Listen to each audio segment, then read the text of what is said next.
Good morning and welcome to Rising. We have another great show for you today. Briahna, happy to have you with us again. What's up? Thank you. Well, Jennifer Holdsworth-Karp and Malik Abdul are here to discuss the rollout of New York City Mayor Eric Adams' plan to end gun violence. And author Catherine Liu discusses her new book, Virtue Hoarders, the case against the professional managerial class. Plus, the founder of Wall Street Bets joins us to discuss the stock market's 24-hour crash and recovery. Before we dive into all that, the Pentagon is preparing to deploy U.S. troops to Eastern Europe as the Kremlin currently have around 100,000 troops near Russia's border with Ukraine. Moscow has also placed an unidentified number of forces in Belarus. Pentagon Press Secretary John Kirby said that 8,500 U.S. military personnel are on heightened preparedness to deploy if events in Ukraine warrant. Press Secretary Kirby gave a briefing on the administration's and the Pentagon's standing on the situation. Let's watch. We remain keenly focused on Russia's unusual military activities near the Ukrainian border, including in Belarus, and consulting extensively with our transatlantic allies and partners. The department continues to support diplomatic efforts to de-escalate the situation. Now, as the president has said, even as we continue to prioritize diplomacy and dialogue, we must also increase readiness. And the United States has taken steps to heighten the readiness of its forces at home and abroad, so that they are prepared to respond to a range of contingencies, including support to the NATO response force if it is activated. Senior fellow and military expert at Defense Priorities, retired Lieutenant Colonel Daniel Davis, joins us to share his perspective on all of this. Thank you so much for being with us.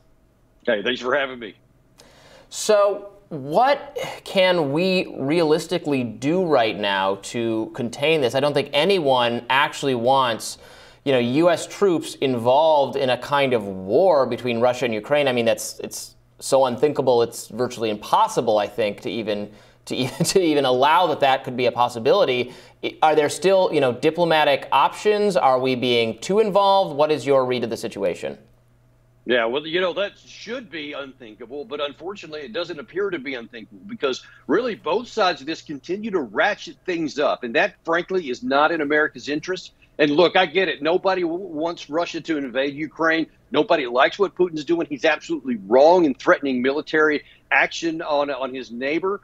But we have to take a sober look at this and say, hey, what is going to be in America's best interest? And let me just flat tell you, even the possibility of military clash with Russia is the worst thing for America's interest. What we probably should do, actually what we should do, is to de-escalate this, is to say, hey, for the time being, we're going to put a moratorium on any talk about having Ukraine come into the NATO alliance because they aren't even close to being ready. And in fact, a number of our NATO allies say that they don't want Ukraine in there, and you have to have unanimous consent for that to happen.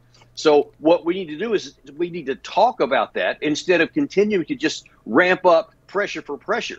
Because in part of this 8,500 troop, other people in NATO are sending warships into the Baltic Sea. Russia is sending 20 warships into the Baltic Sea. So every time one side moves, the other side moves another level up. And that gets you closer to where even the smallest trigger or accident could lead to war. Yeah, right. And it's just as you said, we could easily say, look, Ukraine has no business in NATO right now because, they have corruption problems, they have all sorts of issues, and you would think that would turn the dial the other way. But instead, we're doing this kind of posturing, and it's the ratcheting up on both sides, like you said, pointing us toward a conflict that is insane. We're not going to World War III over a border issue thousands of miles away from us. It makes no sense. Well, we should. But again, because of these actions we keep taking, we increase the risk of that. We're even an accident, not even necessarily a conscious decision and a thought. But look, the NATO charter has always said that no new nation can come in unless it has two key criteria. One is it has resolved all internal disputes with ethnic groups or religious groups. And second, that it has resolved any issues on its border, neither of which Ukraine has even close to come and doing. But instead of recognizing that reality and saying it out loud, we continue to say to the opposite, like Jens Stoltenberg, the leader of NATO, that no, we're going to keep doing it. We're going to keep talking about that. Nobody can give us a veto, et cetera. So it's really a lot of hubris and a lot of saying, hey, we're stronger than you are, et cetera. But that's happening on both sides, and we've got to check that before things get out of hand. Well, Colonel, what do you think is motivating that escalation? Is it just hubris, machismo? What's going on there? Well, I mean, we got to be honest. That's a lot of it, because nobody wants to be seen as, quote, backing down from Putin. And, you know, even Biden's already taken a lot of heat because he's not been forceful enough in some quarters. You've had two former assistant secretaries of defense saying that we should be ready to use military power, even U.S. troops against Russian troops, if this goes too far, which is insane, because that has nothing to do with American national security interests.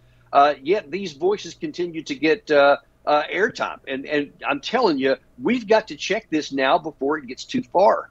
Yeah, that's what I think it is. I think he took a beating from the media on the Afghanistan withdrawal, not from us, not from a lot of people who thought getting out of Afghanistan is something that should have happened yesterday.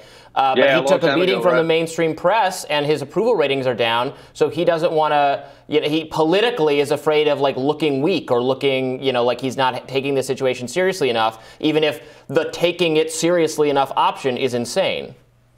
Yeah, and to Biden's credit, I mean, he did take a lot of the heat from Afghanistan, yet stayed with it. And he has said early on that he's not going to use any American troops to fight Russia on the behalf of Ukraine.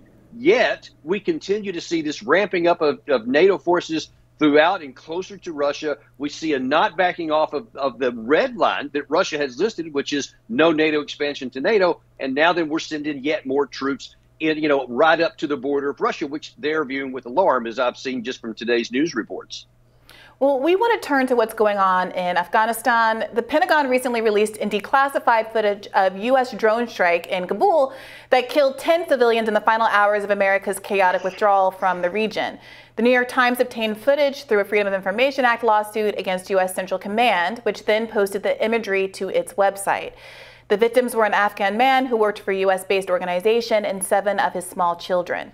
And while the Pentagon has called this an honest mistake, crushing poverty has caused an increase in the sales of kidneys and even children, as some Afghan families are selling everything trying to survive.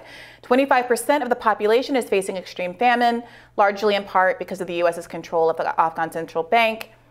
What's going on there? What could have been done differently? Where does the blame lie? Yeah, this is a really troubling situation. There's kind of two issues involved here. The first one on the drone strike footage. I can tell you from my first combat deployment in Afghanistan, I spent a lot of time in the command center where I was, watching as these kinds of operations took place. So I know a lot about how these things work and how they don't work. And that footage confirms what I was afraid of from the very beginning, is that strike absolutely did not need to happen. This claim by the Pentagon that it was a heat of war kind of thing, that there was a lot of chaos and they had to act, is absolutely exposed as being untrue, because that car parked in its garage, in its area there by the house, 6 miles from the airport, meaning it was no threat at all to any American. All they had to do was wait, let the aircraft hover over it, and then if it moved towards U.S. troops, then you could have taken action, reasonably so. But if they had done that, they would never have fired the missile because it wasn't a threat. And so to say now that no one is going to be held accountable, I find disturbing, and it needs to change, because somebody does need to be held accountable for 7 kids being killed unnecessarily. It's just the most barbaric thing you can imagine, and it's just as you said. And then, yes, there's no accountability. In what line of work, in what government agency do you accidentally kill multiple children and share no blame, no responsibility whatsoever? Go, well, it happens. It's unconscionable. It's part of the reason people in this part of the world this is an intense anti-America commercial, and we take no responsibility for it. Yeah, and look, I've been in combat zones 4 times, and I know there are cases to where it's a life or death situation, kill or be killed kind of thing, and you do have incredible pressure. Those things exist, and sometimes accidents happen, and that is unfortunately part of the brutality of and the horrible parts of war. This is not one of those cases, because they had the luxury of waiting a little bit longer to make sure, and instead they were just careless and said, hey, we're going to go ahead and throw it out there anyway.